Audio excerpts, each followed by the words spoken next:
Okay, तो आज बच्चों हम लोगों का एपिसोड नंबर 12 है और कल के कुछ होमवर्क क्वेश्चंस में से एक डाउट आया है बच्चे को। Illustration number 22। ओके, इलस्ट्रेशन 22 हम सब देख रहे हैं भाई, साथ में देखिएगा। पेज नंबर है 1.33, page number is 1.33 and illustration 22 says from the following information calculate the amount that will be shown against stationery account and income and expenditure for the year ended 31st March 2021।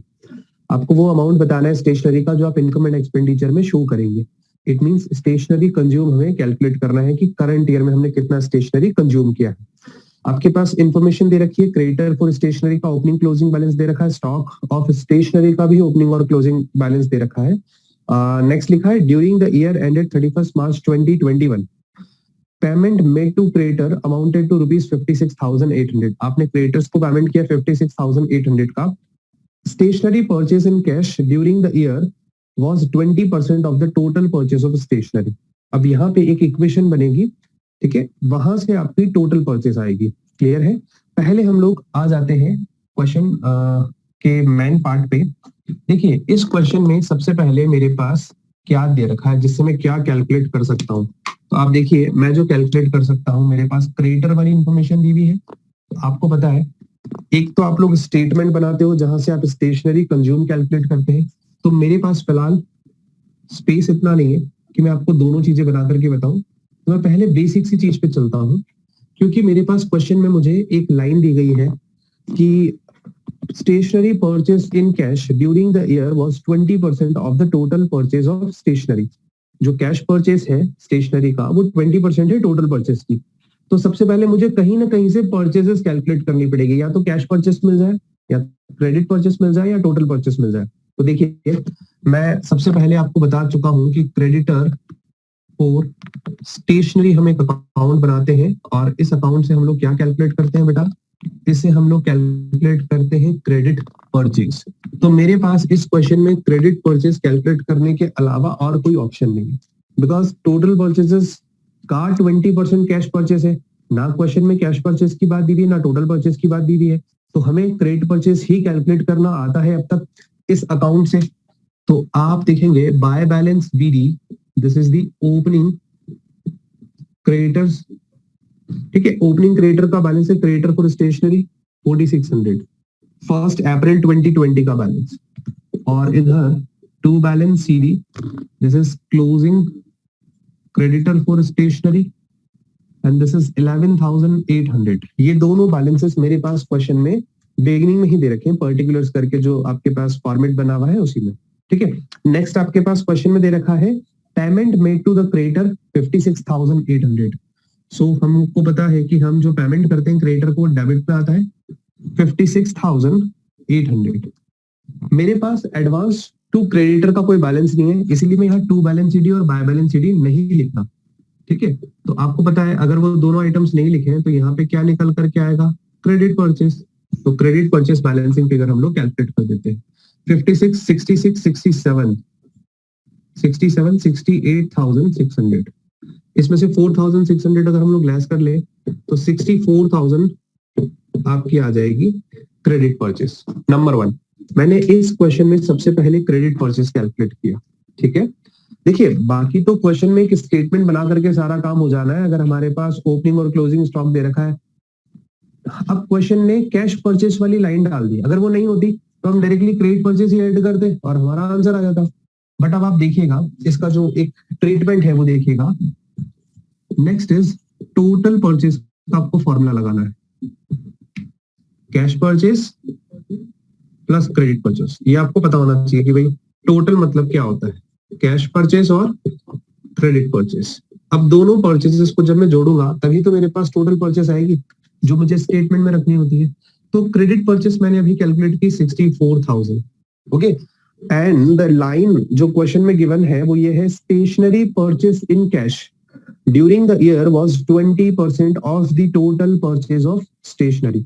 हमने जो total stationery purchase की है उसका 20% हमने cash में purchase की है, but we don't know the total purchase of stationery.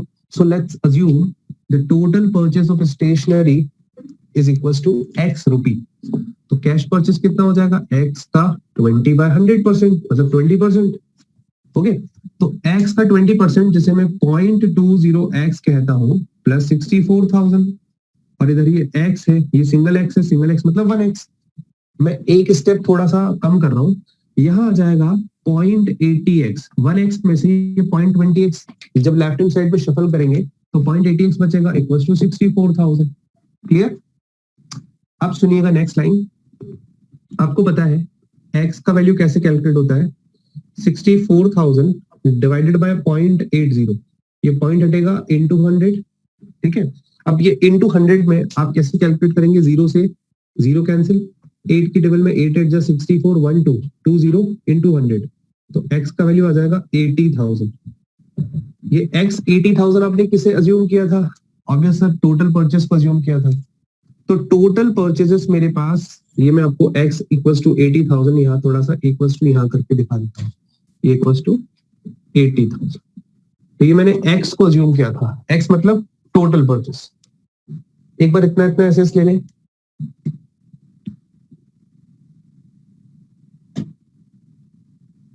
ये क्रेडिटर फॉर स्टेशनरी अकाउंट, और ये एक छोटा सा कैलकुलेशन करने के बाद इसे आप वर्किंग नोट नंबर 1 बोल दीजिए इस क्रेडिटर अकाउंट को, और इसे वर्किंग नोट नंबर 2 बोल दीजिए, क्योंकि यहाँ से आपने क्रेडिट परचेस निकाला और यहाँ से आपने टोटल परचेस कैलकुलेट किया। ठीक है, मैं इस पार्ट को रफ कर रहा हूँ, और इसके बाद एक छोटा सा वो statement showing stationery consume during the year वो निकाल ली। हमें 80,000 ध्यान रखना है भाई कि 80,000 हमारा टोटल परचेज है। देखिए भाई, स्टेटमेंट शोइंग, यहां ऊपर लिखे हम लोग statement showing dash consume, dash तो नहीं लिखेंगे, स्टेशनरी नाम दिया रखा है मेरे पास, स्टेशनरी कंज्यूम पर्टिकुलर्स अमाउंट। देखिए यहां लिखेंगे अपन ओपनिंग स्टॉक ऑफ स्टेशनरी, ये मेरे पास क्वेश्चन में गिवन है।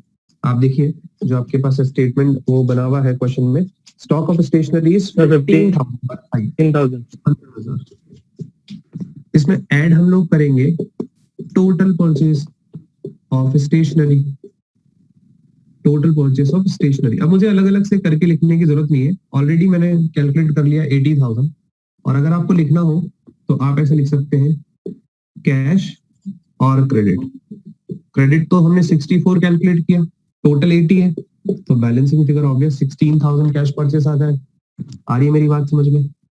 इसमें से आप लेस कर दीजिए क्लोजिंग स्टॉक ऑफ स्टेशनरी, तो ये आ जाएगा बेटा जो क्वेश्चन 30,400, और लेस करके जो भी अमाउंट आएगा वो कहलाएगा स्टेशनरी 64,600 कंज्यूम। Yes, 64,600, right.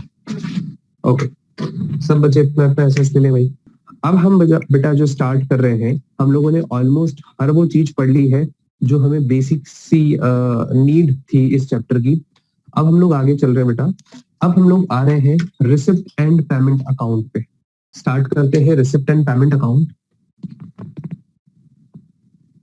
देखिए हमने आपके साथ जब स्टार्टिंग किया था इस चैप्टर का, तो बेटा बताया था कि 3 मैन अकाउंट्स बनाए जाते हैं फाइनल अकाउंट बनाते time. Not for profit organisation के फाइनेंशियल स्टेटमेंट में एक receipt and payment account, next income and expenditure account, and third balance sheet. ये 3 मैन अकाउंट्स और स्टेटमेंट्स होते हैं, बिकॉज बैलेंस शीट एक स्टेटमेंट के फॉर्म में होती है। तो इन्हीं में से जो फर्स्ट फॉर्म है रिसिप्ट एंड पेमेंट अकाउंट, इसे हम लोग आज पढ़ने वाले हैं। देखिए बच्चों, रिसिप्ट एंड पेमेंट अकाउंट क्या है? Receipt and payment account it is a summary of cash book. आपने कैश बुक बनाया, 11th क्लास में कैश बुक पढ़ा है, ये वैसे ही उसी कैश बुक का समरी होती है। ठीक है, देखिएगा जितने पॉसिबल एग्जांपल्स मुझे मिलेंगे मैं यहाँ पे आपको लिखता जाऊंगा। First point, first is receipt, first column इसका जो डेबिट साइड होता है उसमें रिसिप्ट साइड होती है फर्स्ट, और फिर होता है पेमेंट वाला। 2 कॉलम्स हैं, एक रिसिप्ट और एक पेमेंट। जैसे आपने 11th क्लास में कैश बुक बनाया, सेम वैसे ही डील करना है, बट यहाँ पे आपको न्यू टर्मिनोलॉजीज मिलेगी। जो टर्म्स आपने 11th क्लास तक सोल प्रोप्राइटर के केस में पढ़ी है उससे थोड़ी सी डिफरेंट इस चैप्टर में आपको मिलेगी। तो जरा देखिएगा, इसका स्टार्टिंग होता है ओपनिंग बैलेंस से। तो ओपनिंग सबसे पहले कैश का या बैंक का बैलेंस रखा जाता है, कैश इन हैंड। अगर कैश का बैलेंस है तो कैश इन हैंड, और बैंक का बैलेंस है तो कैश एट बैंक। जो भी बैलेंस होता है वो आप ऐसे इनर साइड में रखते हैं, और जो टोटल बैलेंस आता है ओपनिंग बैलेंस वो आप ऐसे डेबिट में क्रॉस करके लिखेंगे। क्रॉस तो मैं लगा रहा हूँ। और आपको पता है बैंक का जो ओपनिंग बैलेंस है, बैंक का जो ओपनिंग बैलेंस है वो क्रेडिट में आ सकता है। तो अगर बैंक ओवरड्राफ्ट का बैलेंस हो तो उसे आप लोग क्रेडिट में लिखेंगे, क्योंकि कैश का कभी नेगेटिव बैलेंस नहीं हो सकता। ठीक है, इतना समझ आ रहा है। स्टार्टिंग हम लोग ओपनिंग कैश से करेंगे, debit balance cash in hand और कैश एट बैंक का, और बैंक ओवरड्राफ्ट है तो क्रेडिट ओपनिंग बैलेंस आएगा। इसके बाद जितनी भी रेवेन्यू रिसिप्ट है, जितनी भी रेवेन्यू रिसिप्ट्स हैं उसे हम लोग डेबिट में रिकॉर्ड करेंगे। Revenue receipts and capital receipts, दोनों टाइप की रिसिप्ट्स जो है वो हम लोग कहाँ रिकॉर्ड करेंगे?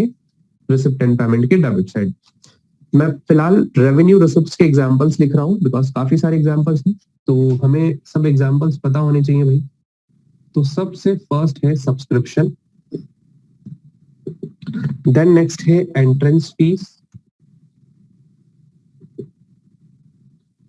Then next general donations.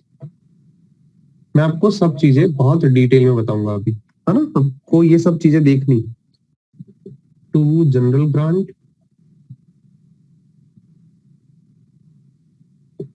To sale of old newspaper,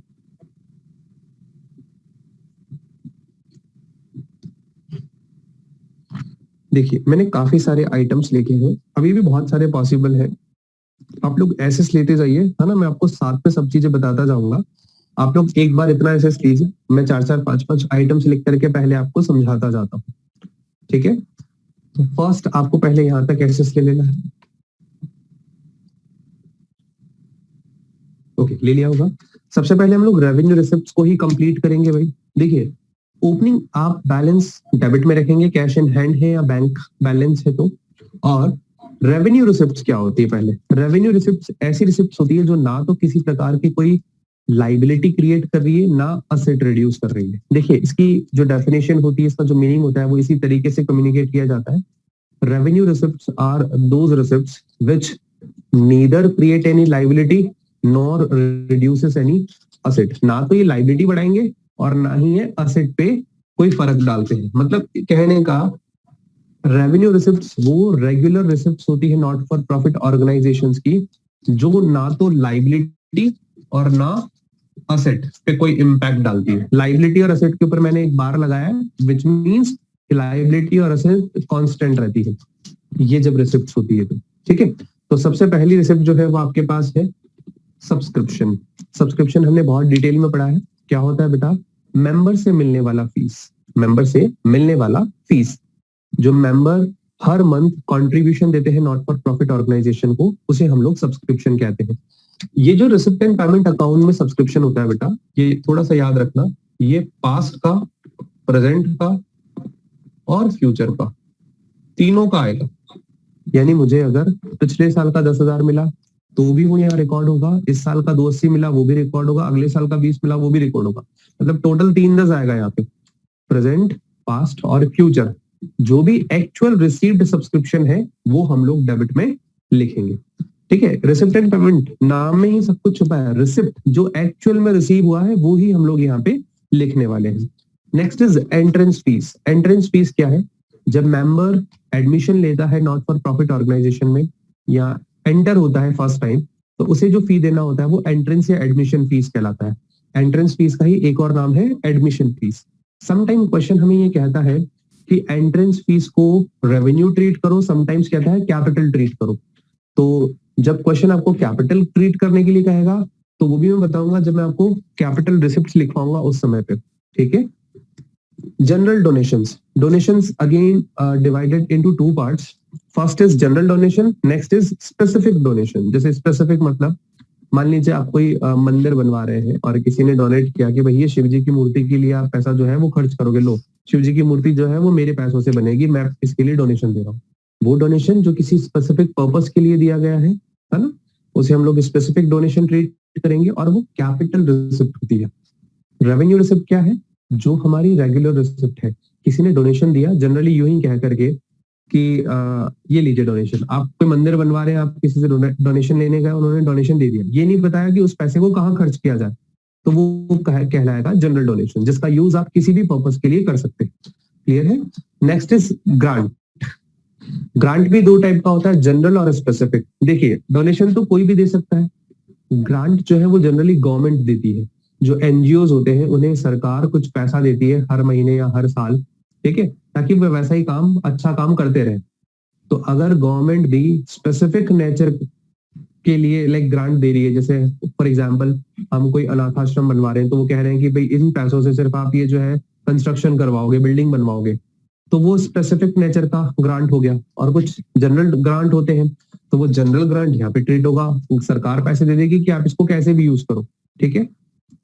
जो स्पेसिफिक नेचर के ग्रांट है, डोनेशन है, स्पेसिफिक नेचर का सब्सक्रिप्शन है, वो सब हम लोग कैपिटल रिसिप्ट में शो करते हैं, ठीक है। जो जनरल नेचर के हैं वो सब रेवेन्यू रिसिप्ट में शो करेंगे। Okay, next is sale of old newspaper. पुराना रद्दी का जो अखबार है, अगर वो आपने बेचा, वहां से जो भी पैसा आ रहा है वो रेवेन्यू रिसिप्ट होगी। क्योंकि क्या होता है, जनरली सारे एनजीओ में हर तरीके की न्यूज़पेपर आती है, डेली 7-8 तरीके की न्यूज़पेपर्स आती है। तो बेटा हर महीने इतनी सारी रद्दी इकट्ठी हो जाती है कि इनको बेचनी होती है। वो बेच करके जो भी 100, 200, 500 रुपए आ रहे हैं, वो क्या है, इनका रेवेन्यू नेचर का रिसिप्ट है, ठीक है। चलिए आगे बढ़ते हैं भाई। इसके और एग्जाम्पल्स हैं। आप लोगों ने अगर एसएस ले लिया हो तो मुझे यहाँ से हटाना पड़ेगा भाई, एक एक चीज समझाने के लिए फिर मुझे हटानी पड़ेगी। ओके, नेक्स्ट पे आएंगे। इसके नेक्स्ट और एग्जाम्पल, मैं पहले पूरा रिसिप्ट वाला पार्ट कंप्लीट करवाऊंगा, ठीक है। नेक्स्ट हम लोग आ रहे हैं to interest on investment. Interest on investment पहले मैं लिखवा देता हूं, फिर उसके बाद आपको मैं एक एक चीज समझा भी देता हूं। To dividend, to local rent receive. देखिए धीरे धीरे आप लोग फैमिलियर हो जाएंगे, ये जितने भी टर्म्स हैं इन सबसे आप धीरे धीरे फैमिलियर हो जाएंगे। क्योंकि न्यू चैप्टर जब भी कभी आप पढ़ते हैं, इनिशियली आपको थोड़ा सा हो सकता है स्टार्टिंग में कुछ टर्म समझ नहीं आती, बट जैसे जैसे आप उनके क्वेश्चंस करते हैं, आप उनको बार बार पढ़ते हैं मेरे साथ, तो आप फिर उसके यूज्ड हो जाओगे। तो local rent receive, rent receive,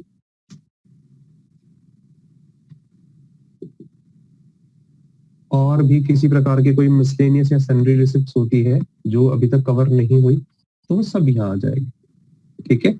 ये कुछ रेवेन्यू रिसिप्ट्स के 10 एग्जांपल थे, 5 पहले लिखे, 5 अभी लिखे हैं मैंने।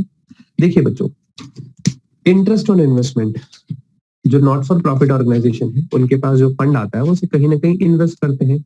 इन्वेस्टमेंट से जो भी इंटरेस्ट रिसीव हो रहा है वो इनकी रेवेन्यू रिसिप्ट्स हैं। Next, dividend.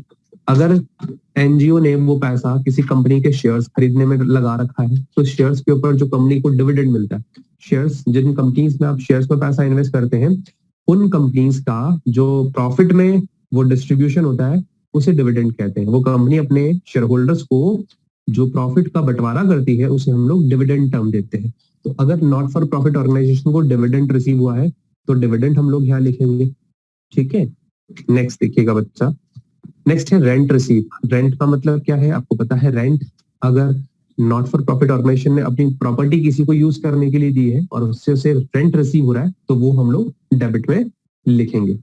Next is sundry receipts. इसके अलावा किसी और प्रकार की कोई रिसिप्ट हुई तो वो भी हम लोग यहीं लिखेंगे। क्लियर है यहाँ तक? ये मेरे रेवेन्यू रिसिप्ट वाला पार्ट कंप्लीट होता है। फटाफट से इतना एसेस ले भाई,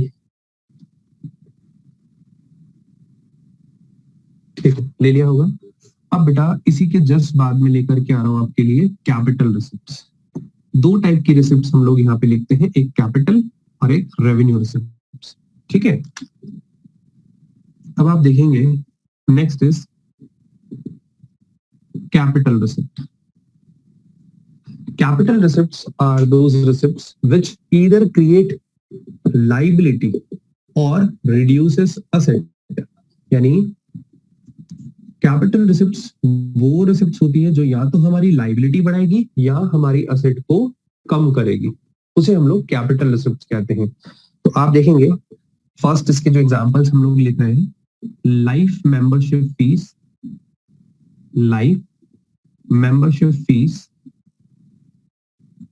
to specific or donation.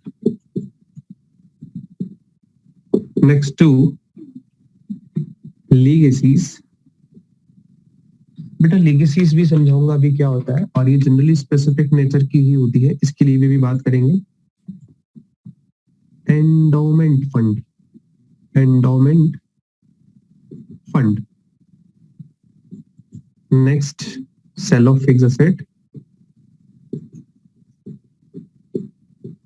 तो इनिशियली 5 एग्जांपल्स आपको इसके भी दिख रहे हैं कैपिटल रिसिप्ट्स के. कैपिटल रिसिप्ट्स वो रिसिप्ट्स होती है जो या तो लाइबिलिटी इंक्रीज करेगी या असेट रिड्यूस करेगी. तो आप एग्जांपल्स की तरह समझना. Life membership fees. देखिए, अगर आप किसी नॉट फॉर प्रॉफिट ऑर्गेनाइजेशन के मेंबर बनना चाहते हैं तो सबसे पहले आपको एडमिशन फी देना होता है. फिर उनकी मंथली फीस फिक्स होती है कि आपको लाइक 400 या 500 पर मंथ देना होता है, जिसे हम लोग सब्सक्रिप्शन कहते हैं. लेकिन कुछ नॉट फॉर प्रॉफिट ऑर्गेनाइजेशंस इस तरीके की स्कीम्स लाती है अपने मेंबर्स के लिए कि आप हर महीने की झंझट से फ्री हो जाओ. हर महीने का जो आपको मेंबरशिप फीस देना होता है आप वहां से फ्री हो जाओ. आप एक ही बार पेमेंट कर दो.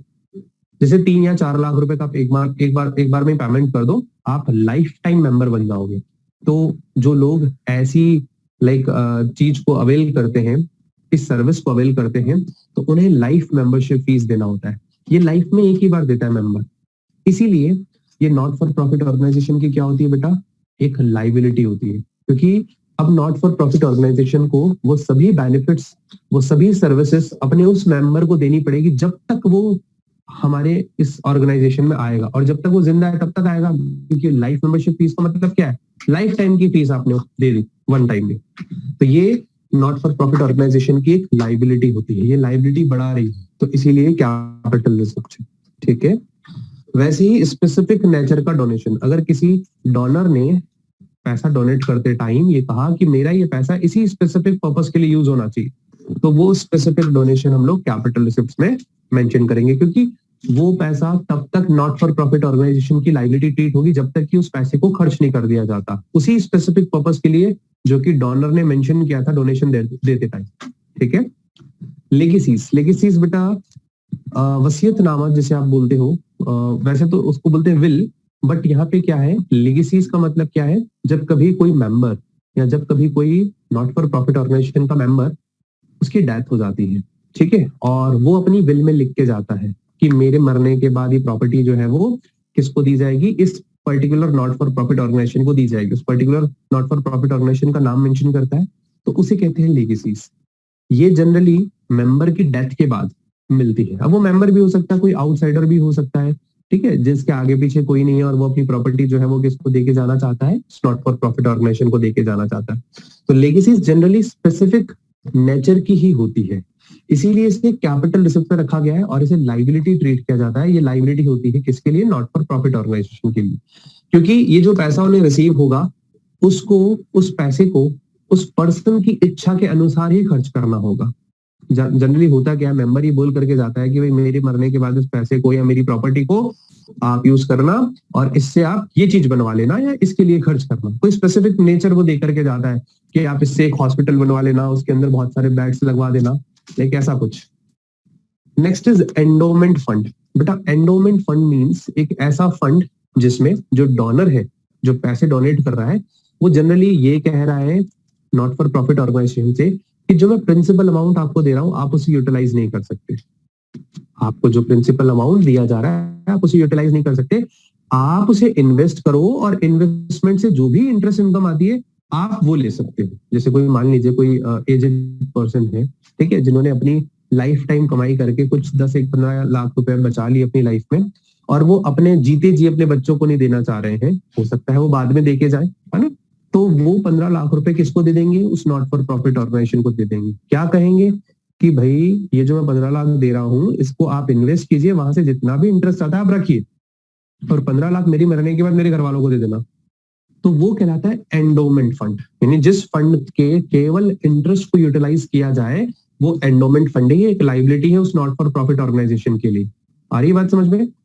तो जनरली एंडोमेंट फंड कोई पर्सन देता है नॉट फॉर प्रॉफिट ऑर्गेनाइजेशन को, इस कंडीशन के साथ कि उस प्रिंसिपल अमाउंट को not for profit organisation use नहीं करेगा, उससे मिलने वाले इंटरेस्ट को यूज करेगा, क्योंकि उस पैसे को वो नॉट फॉर प्रॉफिट ऑर्गेनाइजेशन कहीं ना कहीं इन्वेस्ट कर सकते हैं। क्लियर है, यहाँ तक समझ आ रहा है? नेक्स्ट है sale of fixed asset. Fixed asset को बेचा और वहां से जो भी पैसा आया, ये फिक्स्ड एसेट को बेचने से एसेट रिड्यूस हो रही है।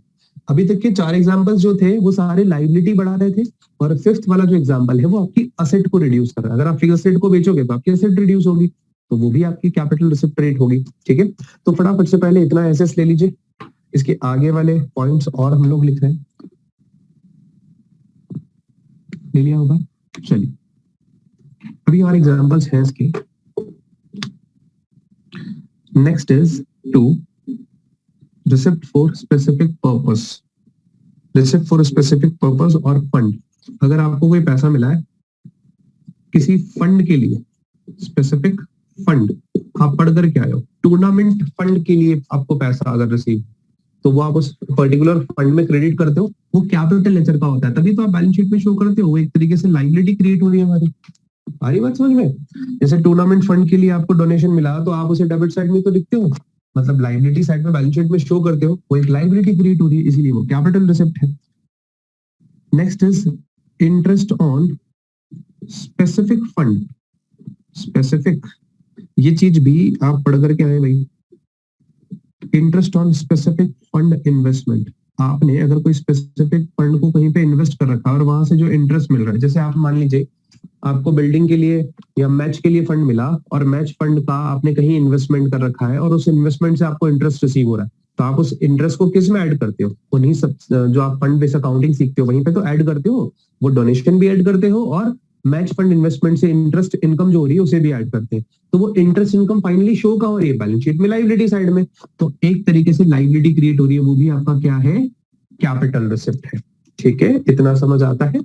और फाइनली क्लोजिंग बैलेंस हम लोग निकालते हैं कैश का और बैंक का। तो जनरली बैंक ओवरड्राफ्ट होगा, तो बैंक ओवरड्राफ्ट का क्लोजिंग बैलेंस डेबिट में बैठता है, और कैश का बैलेंस अगर आएगा या बैंक का बैलेंस आएगा पॉजिटिव तो क्रेडिट साइड में आता है। पहले आप इतना इतना एसेस ले लें भाई। अगेन दोनों चीजें क्लियर हो गई। अगर आपको स्पेसिफिक फंड की रिसिप्ट हुई है या इंटरेस्ट मिला है स्पेसिफिक फंड इन्वेस्टमेंट पे, तो वो कैपिटल रिसिप्ट क्रिएट होती है। ओके, अब आते हैं हम लोग पेमेंट साइड पे। ये हमारा रिसिप्ट और रिसिप्ट साइड कंप्लीट होता है। तो आपको पेमेंट साइड में भी दोनों टाइप के पेमेंट्स लिखने होते हैं, एक रेवेन्यू और एक कैपिटल।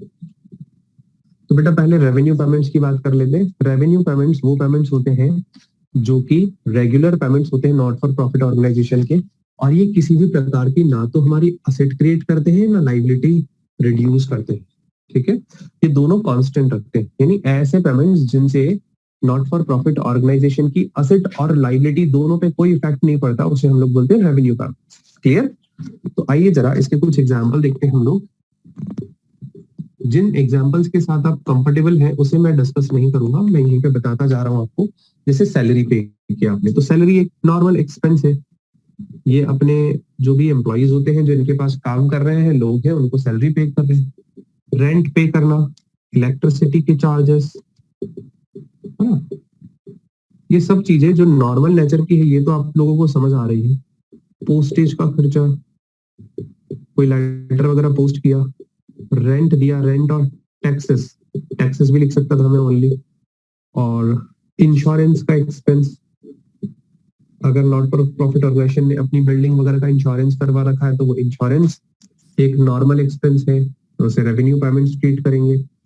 एडवर्टीजमेंट किया, यानी अगर ये लोग कोई अपना, मान लीजिए मैं बताता हूँ आपको, अपने यहाँ पे भी ऐसे कई तरीके के एडवर्टीजमेंट होते हैं। जनरली क्या होता है, कुछ सेवा भारती टाइप, अपने यहाँ पे किशनगढ़ में ऐसी संस्था है सेवा भारती, वो लोग क्या करते हैं, हर मंथ की एक किसी डेट को जो है वो एक मेडिकल कैंप लगवाते हैं, जहाँ पे बाहर से कोई डॉक्टर्स आते हैं, और वो लोग क्या करते हैं फिर उन मरीजों को देख करके, पेशेंट्स को ट्रीट करके उनको फ्री में दवाई वगैरह देते हैं, है ना, आयुर्वेदिक और होम्योपैथिक टाइप की दवाई फ्री देते हैं। तो इसके लिए भी ये लोग क्या करते हैं, वो हर मंथ के न्यूज़पेपर में एडवर्टीजमेंट डालते हैं कि भाई इस तारीख को ये डॉक्टर यहाँ देखेंगे, और निशुल्क दवा वितरण योजना भी है इसमें, मतलब आपको फ्री में दवाई मिलेगी और आपकी दवा आपके लाइक बीमारी का परमानेंट इलाज हो जाएगा, ऐसे करके एडवर्टीजमेंट आता है। तो ये एडवर्टीजमेंट भी इन लोगों का एक रेवेन्यू पेमेंट है, ठीक है। और एडवर्टीजमेंट के बाद टेलीफोन का चार्जेस, आपको पता है आज के टाइम में टेलीफोन तो हर जगह नीडेड है, तो इनके जो टेलीफोन का खर्चा वगैरह है वो भी रेवेन्यू पेमेंट्स होते हैं। और एंटरटेनमेंट एक्सपेंसेस, अगर इन्होंने कोई एंटरटेनमेंट के लिए कुछ कैंप वगैरह लगाए हैं और उसका जो भी पैसा खर्च हो रहा है तो वो भी रेवेन्यू पेमेंट्स में जाएगा। तो ये सारे आई थिंक रेवेन्यू पेमेंट्स के ऑलमोस्ट हर एक टर्म के साथ आप कंफर्टेबल होंगे। तो एक बार एसेस ले लें, और पॉइंट्स मुझे इसके साथ डिस्कस करने हैं। ओके, ले लिया होगा एसेस, ठीक है जी, चलते हैं आगे। देखिएगा और कुछ पॉइंट्स हैं जिसे हम लोग डिस्कस करना चाह रहे हैं। जैसे अगर आप देखेंगे ऑडिट फीस, ये मैं आपको एक बार एक्सप्लेन कर दूंगा। रिपेयर और upkeep of ground, upkeep of grounds, conveyance charges,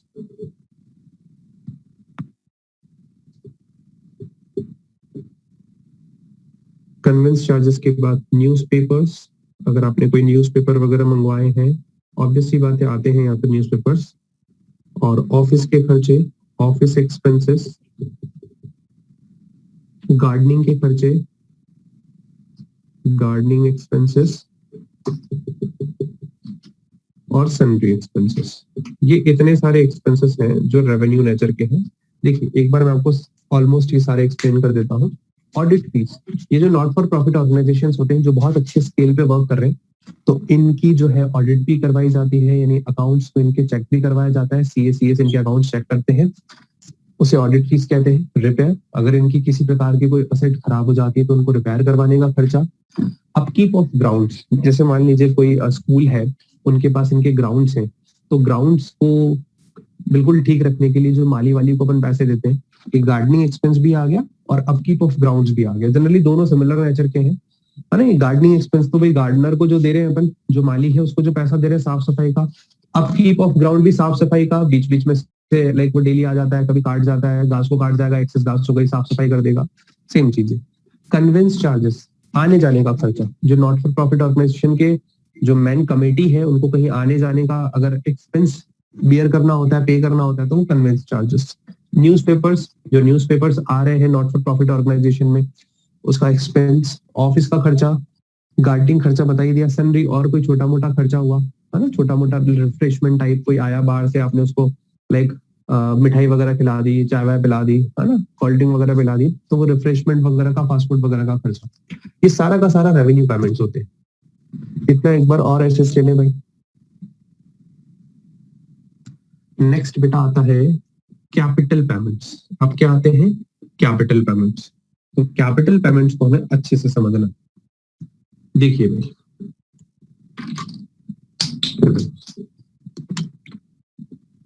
यहां पे मैं लिख रहा हूं कैपिटल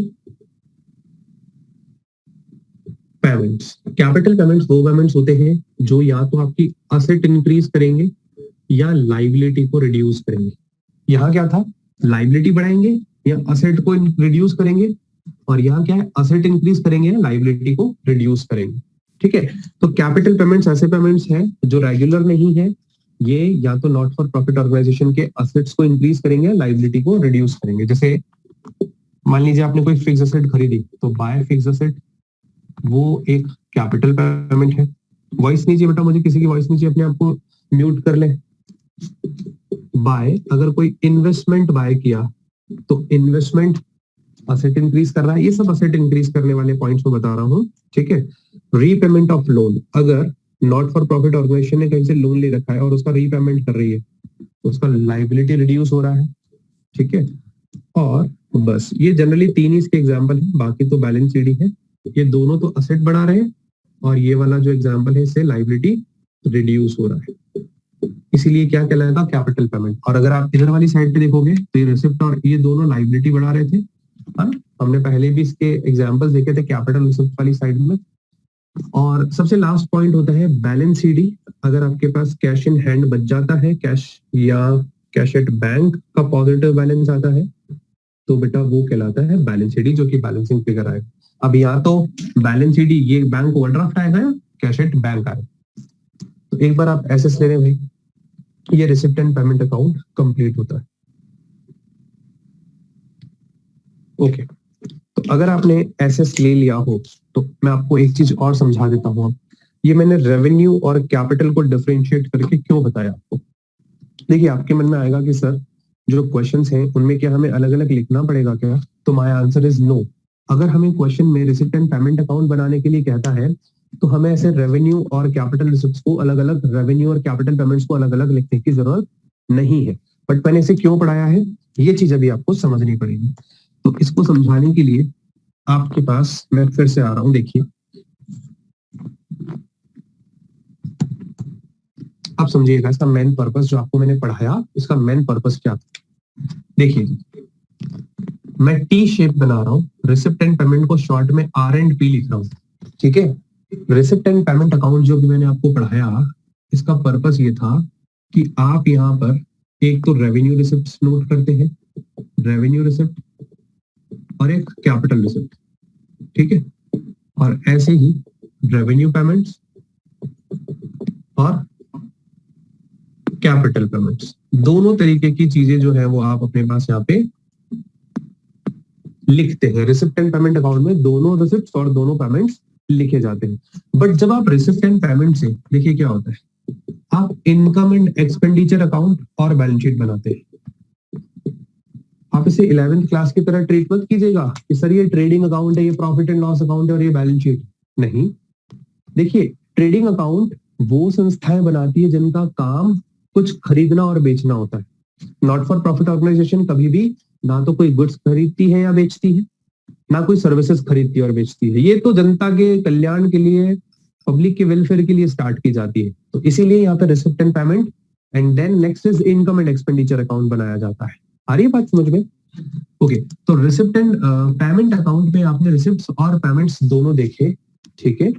तो अब आपको ये समझना है कि रिसिप्ट एंड पेमेंट की जो रेवेन्यू रिसिप्ट्स होती है, जो रेवेन्यू रिसिप्ट्स है वो इनकम एंड एक्सपेंडिचर के क्रेडिट में पोस्ट होती है सारी revenue receipts. All revenue receipts are credited into income and expenditure accounts and all revenue payments are debited into income and expenditure account। कौन से नेचर के? केवल रेवेन्यू नेचर के, केवल रेवेन्यू नेचर के। इनमें भी एडजस्टमेंट करने की बात आ सकती है भाई। जैसे सब्सक्रिप्शन आपको करंट ईयर का निकालना होता है तो आपने सब्सक्रिप्शन का अकाउंट बनवाया, एक्सपेंस का अकाउंट बनवाया, आपको इनकम का अकाउंट बनवाया, कॉस्ट ऑफ गुड्स कंज्यूम निकालना सिखाया, तो यहाँ पे एडजस्टमेंट पॉसिबल है, ठीक है। और जो कैपिटल रिसिप्ट्स है, ये कैपिटल रिसिप्ट्स मैंने क्या बताया था, कैपिटल रिसिप्ट्स क्या होती है? जो या तो लाइबिलिटी बढ़ाएगी या असेट रिड्यूस करेगी। तो कैपिटल रिसिप्ट जो होती है वो जनरली, अगर ये लाइबिलिटी इंक्रीज करती है तो इसे हम लोग लाइबिलिटी साइड में शो करेंगे, और अगर ये असेट रिड्यूस करती है, जो असेट रिड्यूस होगा वो असेट साइड में से माइनस हो जाएगा। जैसे आपने कोई फिक्स असेट बेची तो 10 लाख की फिक्स असेट थी सपोज, उसमें से 1 लाख की बेच दी तो लेस करेंगे यहाँ पे। बट मैं आपको जनरली इसका नेचर समझाऊं तो क्या है, ये लाइबिलिटी साइड में शो होता है। और कैपिटल पेमेंट्स, आपको बताया था कैपिटल पेमेंट्स क्या होते हैं, या तो असेट बढ़ाएंगे या लाइबिलिटी रिड्यूस करेंगे। तो कैपिटल पेमेंट्स जो है सारे के सारे वो असेट साइड में शो होते हैं। Generally capital payments asset side में शो होते हैं जिनसे असेट इंक्रीज हो रही है, और जिनसे लाइबिलिटी रिड्यूस हो रही है, जैसे आपने रीपेमेंट किया अपने लोन का तो वो यहाँ से माइनस करते हैं, लाइबिलिटी साइड में माइनस करते हैं। आसान भाषा में जो रेवेन्यू रिसिप्ट्स और रेवेन्यू पेमेंट्स हैं, रिसिप्ट एंड पेमेंट्स जब इनकम एंड एक्सपेंडिचर में जाते हैं तो क्रॉस पोस्ट होते हैं। क्रॉस, ये देखिए क्रॉस पोस्ट हो रही है। लेकिन कैपिटल रिसिप्ट और कैपिटल पेमेंट क्रॉस पोस्ट नहीं होते। ये कैपिटल रिसिप्ट जैसे इधर डेबिट साइड में है, मतलब लेफ्ट हैंड साइड में, तो लेफ्ट से लेफ्ट पे ही आई। आप देखो ये लेफ्ट से लेफ्ट पे ही आई, और ये भी राइट टू राइट पे ही आया। आ रहा है बात समझ में? तो अभी जब इसकी प्रैक्टिस हम करेंगे तब आपको और चीजें क्लियर होगी।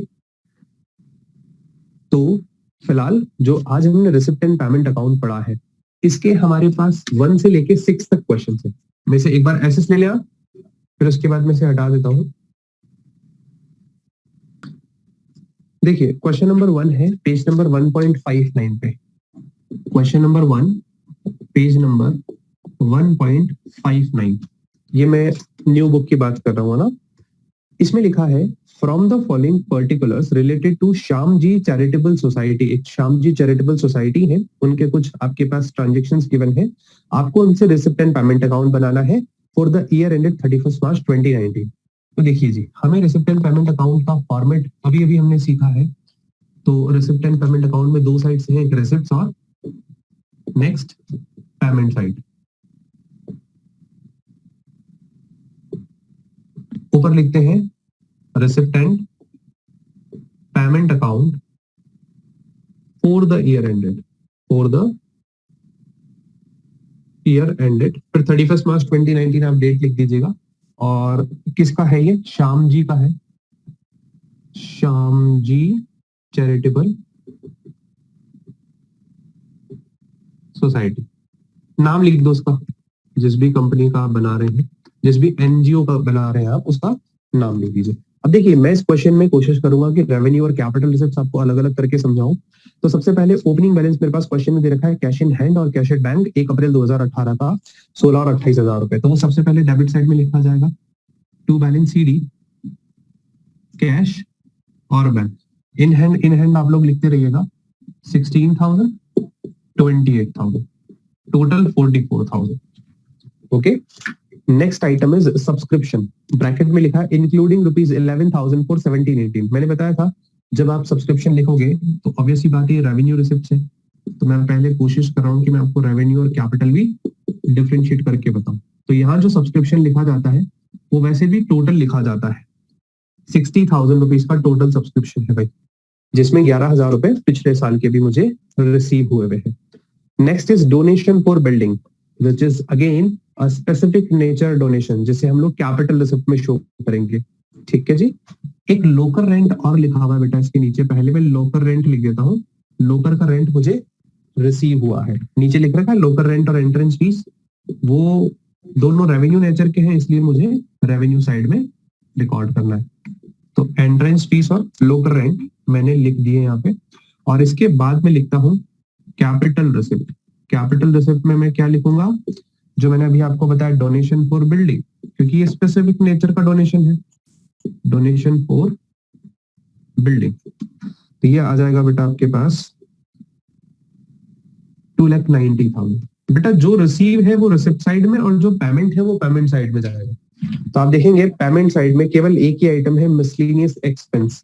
तो मैं यहाँ पर बाय, वैसे तो केवल एक ही चीज है रेवेन्यू पेमेंट्स, पेमेंट्स लिख देंगे और यहाँ आ जाएगा मिसलेनियस पेमेंट्स। तो मिसलेनियस पेमेंट्स कितना आएगा 98,000। आपसे क्वेश्चन ने क्या पूछा है, देखिए क्वेश्चन मेरा कंप्लीट हो गया। आपसे पूछ रहा है क्लोजिंग कैश का बैलेंस बता दो। रिसिप्ट एंड पेमेंट ऑब्वियस बन गया, तो अब आपके पास क्लोजिंग बैलेंस ही आएगा, यहाँ बाय का यूज, बाय बैलेंस सीडी। अब मैं क्या मानूं, कैश मानूं या बैंक मानूं? तो हम साथ में लिख देंगे बैलेंस सीडी में कैश एंड बैंक, क्योंकि मुझे तो पता नहीं कैश का है या बैंक का है। तो टोटल आप कर दीजिए, टोटल में से जब आप लेस करेंगे तो 3,69,000 is your balancing figure answer. Total आप करते रहिएगा। तो ये बेटा आपका क्वेश्चन नंबर 1 था, रिसिप्ट एंड पेमेंट अकाउंट था। आई होप सो आप लोगों को अब नेक्स्ट क्वेश्चन नंबर 2 से लेकर क्वेश्चन नंबर 6 तक डाउट नहीं आएंगे, आप कर पाएंगे। ठीक है, एसएस ले लीजिए बच्चों।